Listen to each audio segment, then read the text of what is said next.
ಚಂದನವನದ ಆಪ್ತಮಿತ್ರ ಇನ್ನು ನೆನಪು ಮಾತ್ರ. ಕರ್ನಾಟಕದ ಕುಳ್ಳ, ಕನ್ನಡದ ಕುಳ್ಳ ದ್ವಾರಕೀಶ್ ವಿಧಿವಶರಾಗಿದ್ದಾರೆ. ಸರ್ಜಾಪುರದ ನಿವಾಸ. ಇತ್ತೀಚೆಗೆ ತಮ್ಮ ಅತಿ ದೊಡ್ಡ ಮನೆ 10 ಕೋಟಿಗೆ ಅದನ್ನು ಸೇಲ್ ಮಾಡಿದರು ವೃಷಭ್ ಶೆಟ್ಟಿಗೆ. ಯಾಕೆಂದರೆ ಅವರಿಗೆ ತಮ್ಮ ಕೊನೆಯ ಸಿನಿಮಾದಿಂದ ಸಾಕಷ್ಟು ನಷ್ಟ ಉಂಟಾಗಿತ್ತು. ಇವನ್ ನಿಮ್ಗೆ ಗೊತ್ತಿರಲಿ, ವಿಷ್ಣುವರ್ಧನ್ ಅವರು ತೀರ್ಕೊಂಡಾಗ ವಿಷ್ಣುವರ್ಧನ ಹೆಸರಿನ ಒಂದು ಚಿತ್ರ ನಿರ್ಮಾಣ ಮಾಡಿದರು. ಆಮೇಲೆ ಇದೇ ಸುದೀಪ್ ಅವರ ಮಾಣಿಕ್ಯ ಸಿನಿಮಾಕ್ಕೆ ಮಾಣಿಕ್ಯ ಅಂತ ಹೆಸರಿಟ್ಟಿದ್ದು ಕೂಡ ಇದೇ ದ್ವಾರಕೀಶ್. ಕೆಲವೇ ಕ್ಷಣಗಳಲ್ಲಿ ಫಿಲಮ್ ಚೇಂಬರ್ನಲ್ಲಿ ಸಭೆ ನಡೆಯುತ್ತೆ. ಮುಂದಿನ ವಿಧಿವಿಧಾನಗಳು ಏನು ಅನ್ನೋದ್ರ ಬಗ್ಗೆ ಮಾಹಿತಿ, ಅಂದರೆ ಸಾರ್ವಜನಿಕ ದರ್ಶನ ಇತ್ಯಾದಿ. ಓಕೆ, ಅವರ ಮನೆಯಿಂದ ನಮ್ಮ ಪ್ರತಿನಿಧಿ ನವೀನ್ ಇದೀಗ ನೇರ ಸಂಪರ್ಕದಲ್ಲಿದ್ದಾರೆ. ನವೀನ್, ಮನೆಯ ಮುಂಭಾಗದ ವಾತಾವರಣ ಹೇಗಿದೆ? ಇಲ್ಲಿ ಬಂದು ನೆಲೆಸಿ ಎಷ್ಟು ವರ್ಷಗಳಾಯ್ತು ಅವರು? ಯಾಕಂದರೆ ಅವರು ಬೆಂಗಳೂರಿನಲ್ಲಿ ನೆಲೆಸ್ತಾ ಇದ್ದರು ಮೊದಲು. ಏನಿದೆ ಅಪ್ಡೇಟ್ಸ್ ಈ ಕ್ಷಣಕ್ಕೆ?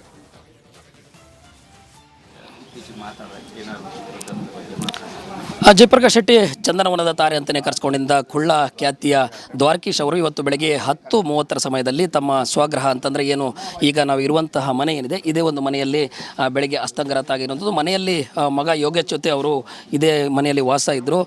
ಪ್ರತಿದಿನವೂ ಕೂಡ ಅವರ ದಿನಚರಿ ವಾಕಿಂಗ್ ಮಾಡೋದು, ಅದಾದ ಬಳಿಕ ಮನೆಯಲ್ಲಿ ವಾಸ ಇರ್ತಾಯಿದ್ರು. ಈಗ ಅವರ ಮನೆಯಲ್ಲಿ ಏನು ಅವರ ಆಪ್ತರು ಮತ್ತು ಸ್ನೇಹಿತರು ಸೇರಿದ ಪ್ರತಿಯೊಬ್ಬರು ಬರ್ತಾ ಇರೋದು. ಚಂದನವನದಲ್ಲಿ ತನ್ನದೇ ಆದ ರೀತಿಯಲ್ಲಿ ಒಂದಷ್ಟು ಸಿನಿಮಾಗಳ ಮೂಲಕ ಹೆಸರು ಮಾಡಿರುವಂಥವರು ದ್ವಾರಕೀಶ್ ಅವರು.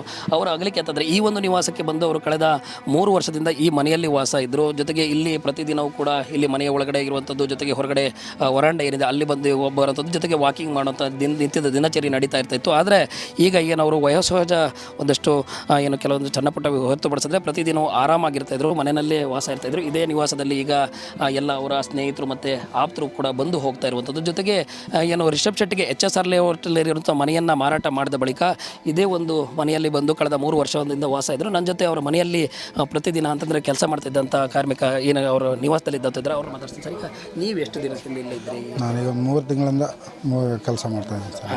ಅದ್ರ ಮೇಲೆ ಪ್ರತಿದಿನದ ದಿನಚರಿ ಎಲ್ಲ ಹೇಗಿರ್ತಾ ಇತ್ತು? ಒಳ್ಳೆ ಚೆನ್ನಾಗಿದೆ ಸರ್. ನಗ್ತಾ ಇದ್ರು, ಚೆನ್ನಾಗಿ ವಾಕಿಂಗ್ ಹೋಗ್ತಾಯಿದ್ರು, ಎಲ್ಲ ಚೆನ್ನಾಗಿದ್ರು ಸರ್. ಅವ್ರಿಗೆ ಆರೋಗ್ಯ ಚೆನ್ನಾಗಿತ್ತು ಎಲ್ಲದು. ಇಲ್ಲಿ ಯಾರ್ಯಾರ ಮನೆಯಲ್ಲಿ ವಾಸ ಇರ್ತಾಯಿದ್ರು ಈ ಮನೆಯಲ್ಲಿ? ಅವ್ರದ್ದು ಅವರೇ ಸರ್, ಯೋಗೇಶ್ ಸರ್, ಅವ್ರ ಸೊಸೆ, ಅವರು ಮೊಮ್ಮಗಳು ವಿತ್ ಸರ್ ಅಷ್ಟೇ. ಏನು ಇವತ್ತು ಬೆಳಗ್ಗೆ ಅಂತಂದ್ರೆ ನಿನ್ನೆ ನೀವು ಇವತ್ತು ಬೆಳಗ್ಗೆ ಬರಬೇಕಾದ್ರೆ ನಿಮ್ಗೆ ಗೊತ್ತಾಗಿದೆ, ನಿನ್ನೆ ಬೆಳಗ್ಗೆ ನಿಮ್ಮ ಜೊತೆ ಮಾತಾಡಿದ್ದು ಪ್ರತಿದಿನ ಇದ್ದಿಲ್ಲ ಸರ್. ನಿನ್ನೆ ಸಂಡೇ ಎಲ್ಲ ರಜಾ ಇತ್ತು, ನಿನ್ನೆ ನಾನು ಬಂದಿದ್ದಿಲ್ಲ. ಮೊನ್ನೆ ಬಂದಿದ್ದೆ. ಮೊನ್ನೆ ಬಂದಾಗ ಸಾಯಂಕಾಲ ಚೆನ್ನಾಗಿ ಮಾತಾಡಿದ್ರು. ಅಂದರೆ ನೀವು ಬೆಳಗ್ಗೆ ಎಷ್ಟೊತ್ತಿಗೆ ಬರ್ತಾಯಿದ್ರಿ ಪ್ರತಿದಿನ ಅವ್ರ ಜೊತೆ? ಹೆಂಗೆ ಬರ್ತೀನಿ ಸರ್, ಡೈಲಿ 1:15 ಬರ್ತೀನಿ. 1:15 ಬಂದು